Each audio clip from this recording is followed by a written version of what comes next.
Kasi mga lodi, meron din baga kayong mga sirang electric pan at itatapong po na sana ako yung naisip na gawin.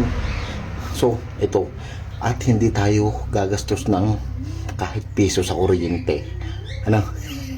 Okay, gawin na natin.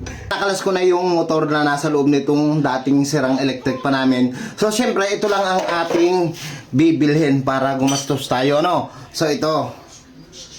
Ano? Ito 12 volts na DC motor. Tapos may kasama siyang controller. Ayan. So, okay. Ikabit na natin to dito mga lodi. Napakadali nga lang pala nitong ikabit kasi may nakalagay na letter M doon sa controller. Ito nga mga lodi at ikakabit ko na siya. Balang ginawa ko nga dyan mga lodi kung anong kulay ng nasa motor na wire. Yun din ang ilalagay ko doon sa letter B na nakalagay. Basta napakadali lang niyang ikabit mga lodi. Hindi kayo malilito. Alam nyo naman kung ayan ay mali ang lagay kasi baliktad ang ikot ng inyong pan pag ganon. So mga lodi, eto na ikabit ko na nga yung mga wiring dito sa ating controller at saka sa motor. Ano? Yan. Yan mga lodi, dapat ayos yung pagkakakabit para okay. So ang gagawin naman natin ngayon, ilagay na natin dito. Ano, sa pinag-alsa natin ng motor. So ilagay na natin mga lodi.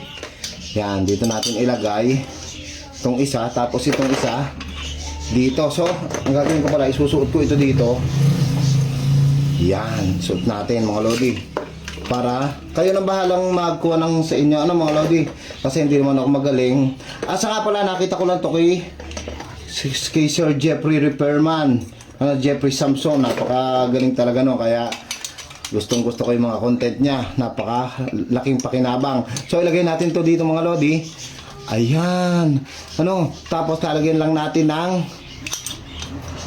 tornilyo. Ito mga lodi, ito nga pala, para hindi tumama dito, gaganto natin mga lodi, para hindi tumama sa ating paglalagyan ng motor. Yan, dito.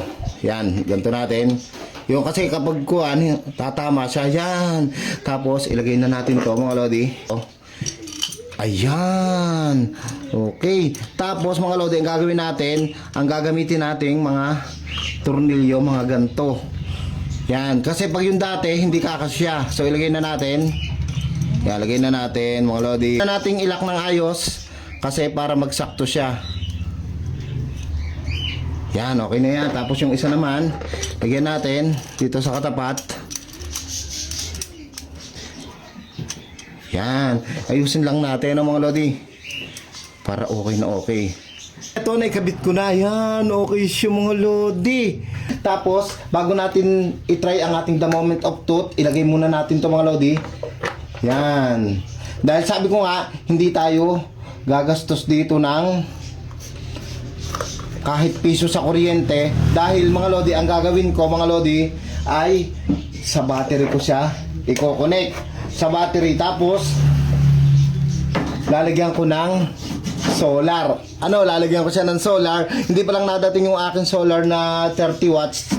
Tapos 12 volts na 30 watts. Tapos yung charge controller para makontrol niya, hindi mag-overcharge. So, ikabit na natin. At ito ang ating the moment of truth. Alam mga lodi, so ikabit ko lang tong ating battery kasi lalagyan ko din to ng switch. Inayos ko pala ito kasi pala hindi ko mailagay ito kanina. Mali ang lagay ko. Buti nakita ko yan bago ko ilagay yung pinaka cover niya. So mga lodi, ito na yung ating the moment of truth. Okay na siya at titingnan natin kung gaano siya kalakas. Bali, lalagyan na lang natin itong solar panel at saka charge controller. Ano? Grabe. So ito na, the moment of truth. Tingnan natin kung gaano siya kalakas. In 3, 2, 1. Wow! Ala, grabe ang lakas niya mga lodi, oh! Oh! Ala! Ang lakas niya!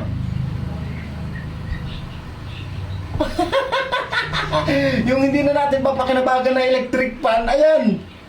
Napakinabangan na natin at wala na tayong gagastusin kahit piso kasi nga ang ikakabit ko dito ay solar panel at charge controller. Hina pa yan ha, kasi may controller tayo. Palalaksan natin. Ayan! Grabe mga lodi, oh! Ang lakas niya! Eto na nga ang ating the moment of truth! Ayun na nga, inatay ko na nga lang yung 12 volts. Ating solar panel kasi hindi kaya nung aking solar panel na nandyan. At saka yung charge controller. Oh, para na ulit siyang bago. Ilagay ko na rin yung kanyang cover, mga lodi. Pero sabi ko nga kanina, hindi tayo gagastos ng kahit piso sa kuryente. Sa kuryente, syempre, kailangan din natin yung mga kailangan yung 12 volts na DC motor at saka yung controller. Ano, syempre, kayo pa rin ang bahalang humusga. So, kung gusto nyo nito mga lodi, ang link ilalagay ko sa comment section at sa box na yan.